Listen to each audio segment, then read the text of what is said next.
South Carolina, 1852. The sun was already high when the overseer gave the order. Heat shimmered over the fields, heavy and merciless, pressing down on every living thing. The cotton looked pure from a distance, soft, white, innocent. But up close, it hid blood in its roots. Clara walked slowly, her ankles clinking with iron. Two men followed close behind, silent, expressionless faces trained to see pain and not feel it.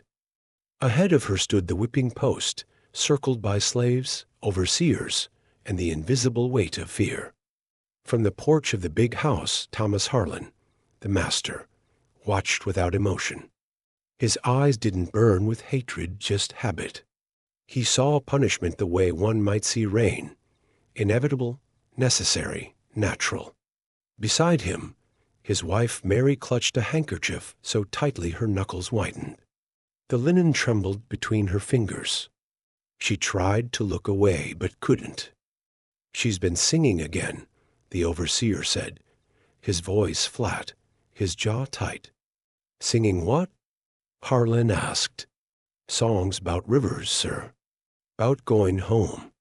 'Bout freedom." A low murmur rippled through the crowd. Everyone knew what that meant. In these parts, some words were more dangerous than guns.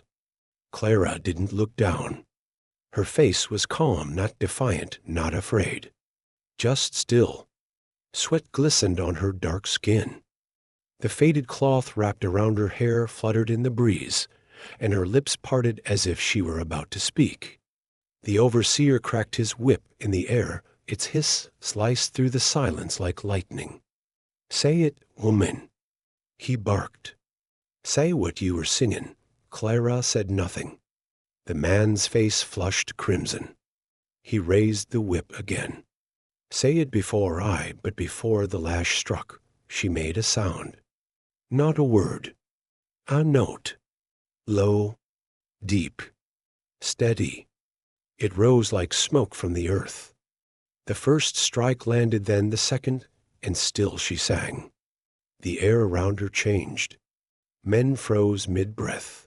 Even the birds seemed to stop their wings. Her voice carried over the fields, ancient and trembling, full of something the South had never known how to name. It was a language older than the land itself, a prayer born in chains, sung in Gullah, the tongue of her ancestors from the coast of West Africa. "Carry me home, Lord. Carry me home." The melody crawled through the air, wrapping around every soul who heard it.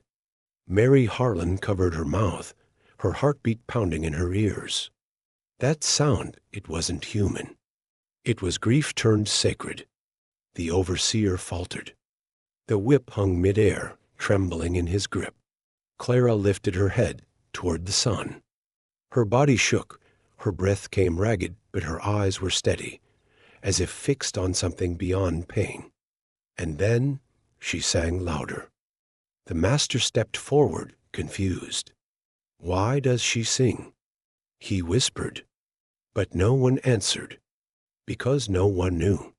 They only knew that, for the first time, the plantation had gone utterly still. The work had stopped. The sound of power had stopped.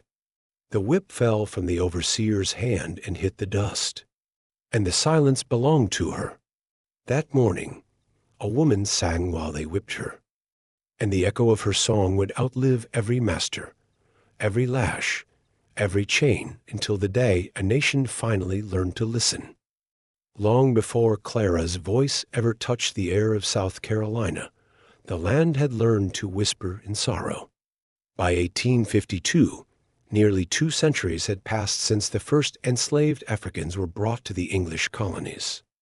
It began in 1619, when a single ship anchored off the coast of Virginia, carrying a human cargo that would reshape the nation's soul forever. From that beginning, the South built its empire on fields like these endless seas of cotton, stretching under a sun that burned with indifference. Cotton was the heartbeat of the Southern economy, the thread that tied plantations like Harlan's to the factories of England and the textile mills of the North.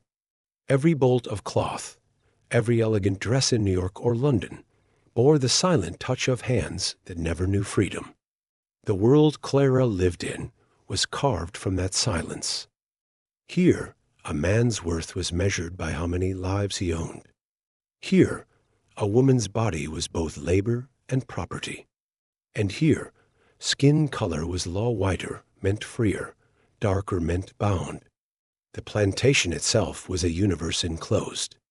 The big house, with its wide columns and tall windows, was not just a home, it was the throne of a private kingdom. Beneath it, in the cabins that lined the edges of the fields, another world breathed in rhythm with the crack of the overseer's whip. Every morning began with the same sound: iron chains rattling, dogs barking, the dull thud of boots on dirt.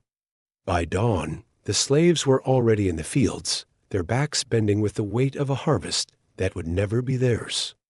And yet, amid the cruelty, there was a pattern to survival, a code passed down in whispers, in glances, in song.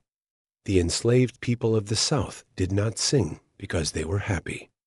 They sang because it was the only thing the master could not take. Every melody was a map, every rhythm a message.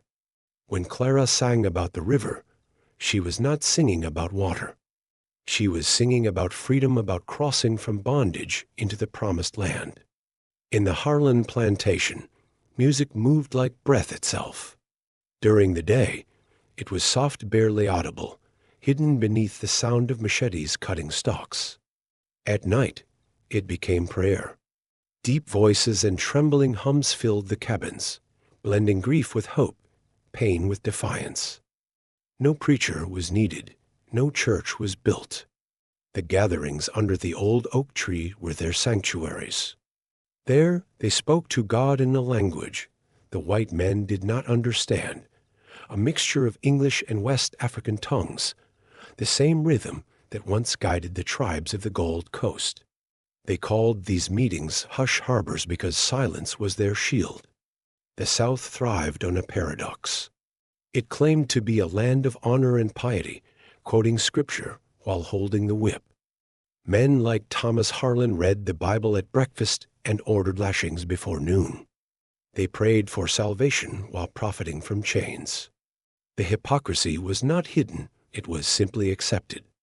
In church pews across the South, preachers spoke of obedience, quoting verses that called slavery the natural order, and for the enslaved, every sermon was another reminder that their God had been stolen and rebranded by their captors. But faith, like music, could not be contained. Clara and her people rebuilt it from memory, stitched it together from Africa and Scripture, pain and promise.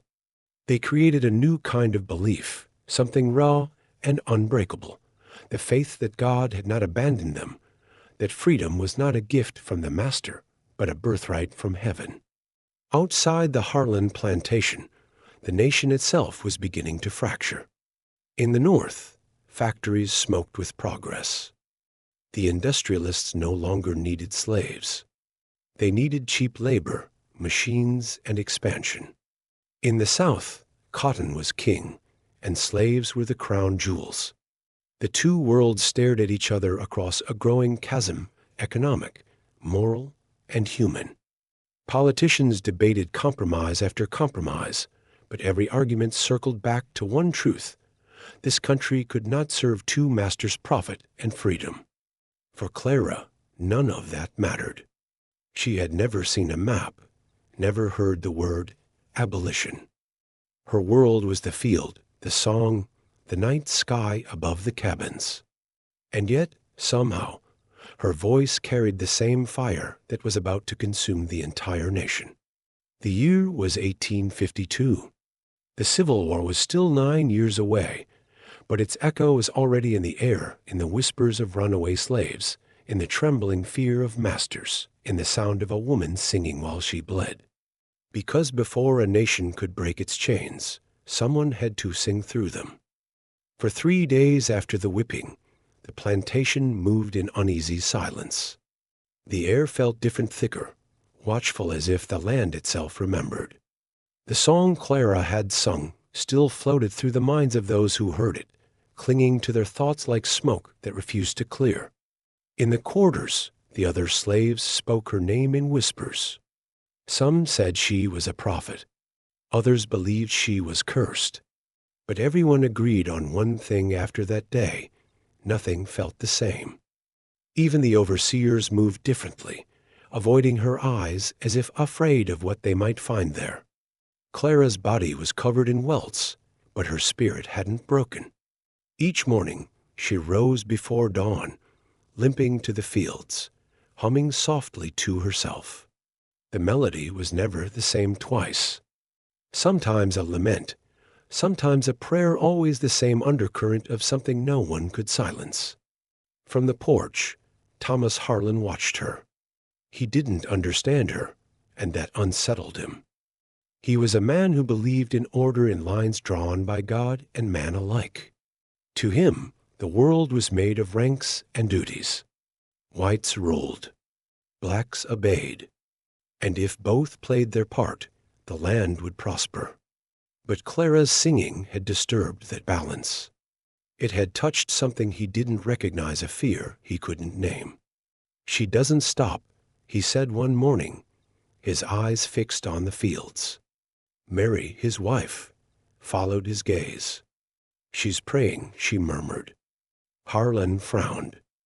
"Praying doesn't sound like that." "No," she said softly.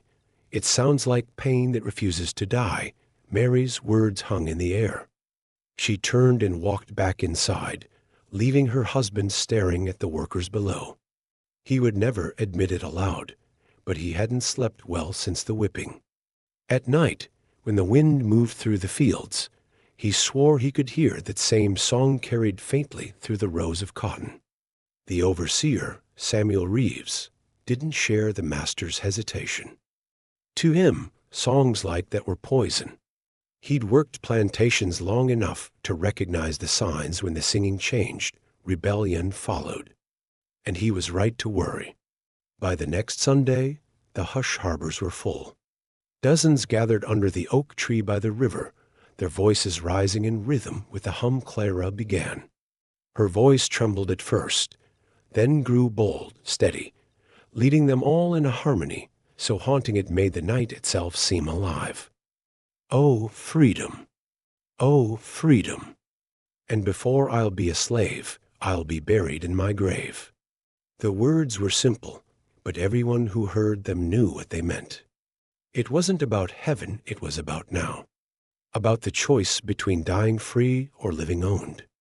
Mary Harlan heard the singing from her window that night.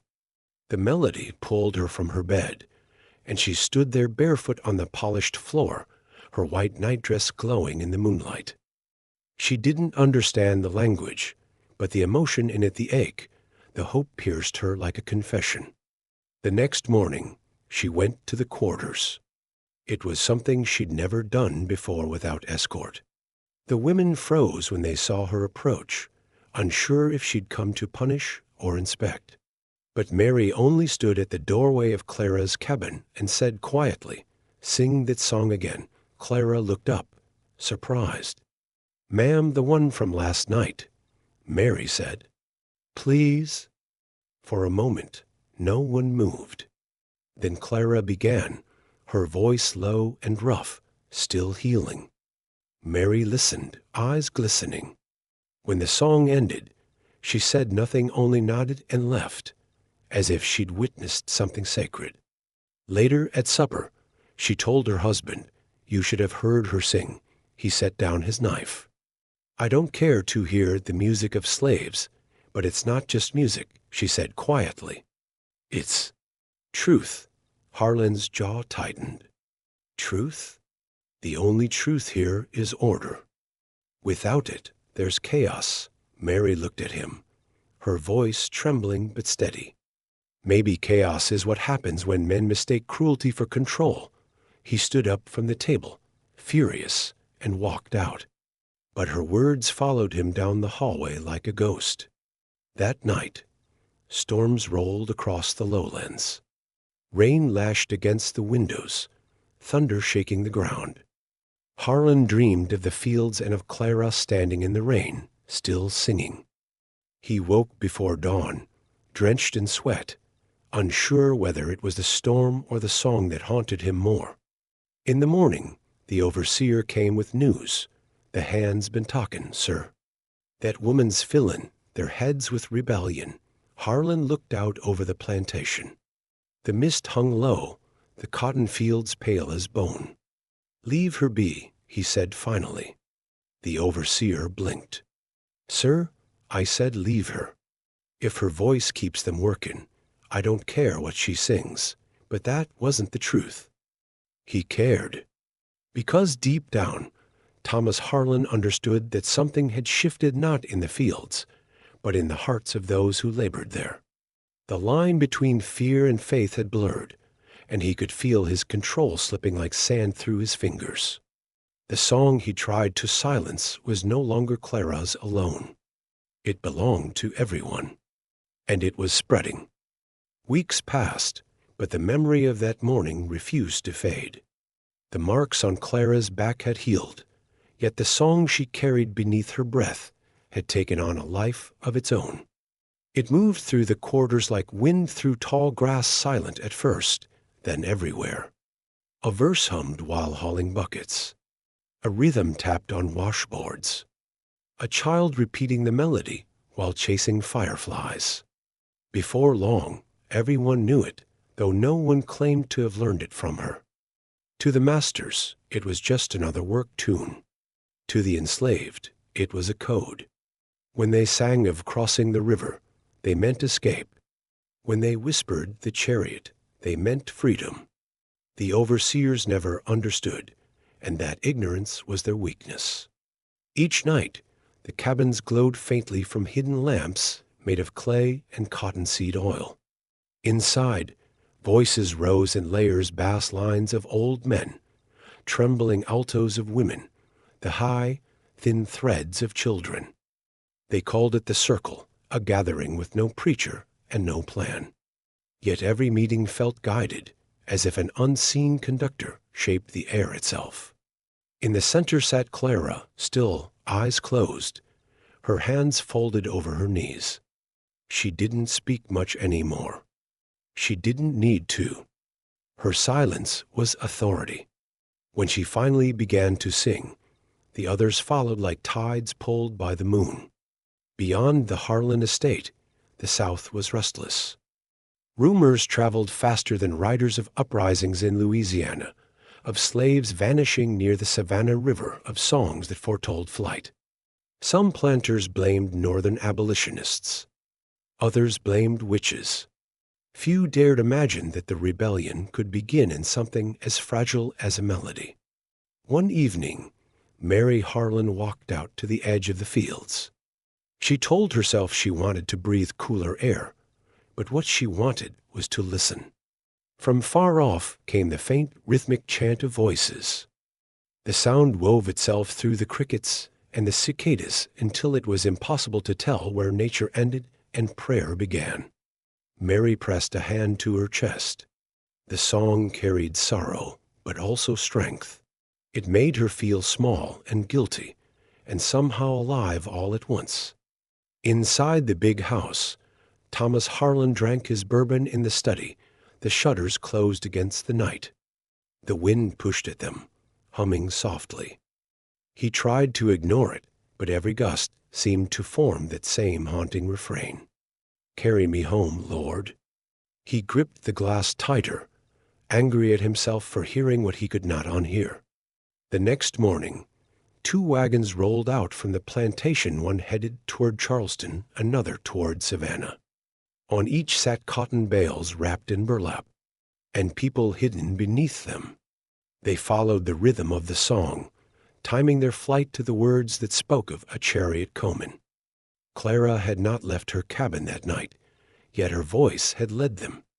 The overseers searched for days, dogs sniffing through swamps, but the fugitives were gone. The only trace they left was the echo of that tune carried on the wind. When Samuel Reeves reported the escape, Harlan's temper finally snapped. He ordered the whip for anyone caught humming that cursed him, yet the more he forbade it, the louder it grew. The fields filled with murmurs. The air itself seemed to hum when he passed. Even the children dared to sing when they thought no one was listening. Power was slipping, not in open revolt, but in something subtler defiance disguised as devotion. Mary pleaded with him. "Thomas, if you silence them, you'll only make them stronger." He glared at her. "You think I should let them sing rebellion under my roof?" "No," she said, her eyes steady. "I think you already are." That night, a storm gathered, again lightning over the horizon, thunder rolling across the low country. The slaves took it as a sign. Rain meant sound could travel without being heard. They met beneath the oak by the river, feet sunk in mud, heads bowed. Clara's voice rose first, trembling, raw. Then others joined, one by one, until the storm itself seemed to answer. The song built and broke and built again, until it no longer belonged to any single throat. A boy named Elijah, barely 12, remembered that night for the rest of his life. He said the air glowed when they sang, that even the lightning flashed in rhythm. He would one day tell his own children that freedom began not with speeches or armies, but with that sound in the rain. By dawn, the plantation lay quiet again. The overseer found no weapons, no plans, no fires, only footprints washed clean by the storm. But something irreversible had happened. In every heart that heard that song, a boundary had broken. They no longer feared their masters the same way. Once a voice learns it can rise, it never truly falls silent. From one plantation to the next, travelers carried the melody. Field hands in Georgia began humming it at dusk. In Alabama, it was sung as a lullaby. In Mississippi, it became a funeral hymn.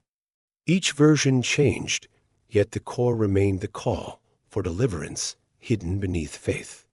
By the time the first shots of the Civil War fired, the song had crossed states, rivers, and generations. No one could remember exactly how it began.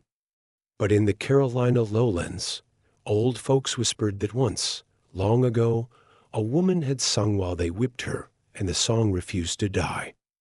The night before it happened, the air felt wrong. Even the dogs refused to bark. Clouds hung low, swollen and gray, pressing down on the fields like a warning. Somewhere deep in the quarters, Clara woke before dawn and felt it, that stillness that comes before change. She rose from her cot and stepped outside. The ground was cool and damp beneath her feet, and a faint mist rolled through the fields. In the distance, the big house loomed silent, pale, watching. She could almost hear the heartbeat of the land beneath her toes, slow but alive. That was when she began to hum. Soft at first, almost like breathing. A single note that slid through the fog, carried by the wind. One by one, cabin doors opened. Faces appeared in the half-light, women, men, children, their eyes wide and hollow from too many years of fear. But the sound drew them. They came barefoot through the mud, gathering around her until the field filled with shapes in the mist. Then the humming became a song. "Oh, freedom! Oh, freedom! And before I'll be a slave, I'll be buried in my grave." The melody rose higher, carried by hundreds of trembling voices.